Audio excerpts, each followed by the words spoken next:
আসসালামু আলাইকুম। আজকে আমি করব লাউর পায়েস। এই পায়েসটা খেতে খুবই মজাদার হয়।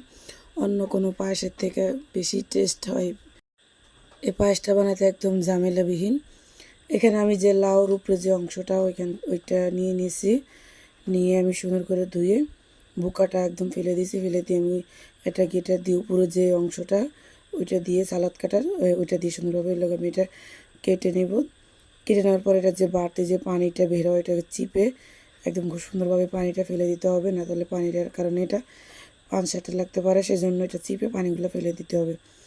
আমার এখানে পানিগুলো ফেলে দেওয়ার পরে আমি এখানে চুলা একটা প্যান বসে এখানে দিয়ে দেবো 1 টেবিল চামচ ঘি দেওয়ার পরে এখানে আমি দিয়ে দেবো কিছু বাদাম আর কিশমিশ দিয়ে সুন্দরভাবে আমি একটু ভেজে নেব। এটা ভাজা হয়ে গেলে আমি যে লাউটা পানি সরিয়ে রেখেছি সেই লাউটাও এটাকে খুব সুন্দর করে ভেজে নিতে হবে।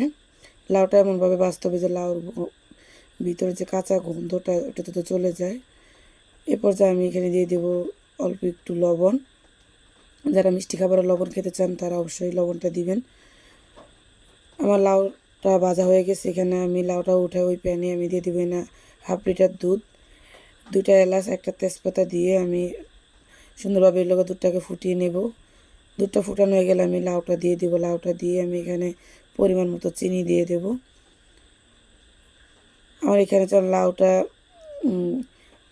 হয়ে আসবে। এ পর্যায়ে আমি এখানে 1 টেবিল চামচ গুঁড়া দুধ আর 1 টেবিল চামচ আতপ চালের গুঁড়ি দিয়ে সুন্দর করে মিশিয়ে আমি এখানে দিয়ে দেবো। এটা দিলে খুব তাড়াতাড়ি এটা ঘন হয়ে আসে, সেজন্য দিয়ে দেবো। দেখেন আমার কতটা সুন্দরভাবে এটা হয়ে গেছে। আর উপরে আমি কিছু কাঠবাদাম দিয়ে দিছি। খুবই তাড়াতাড়ি যেভাবে এটা বানানো যায়।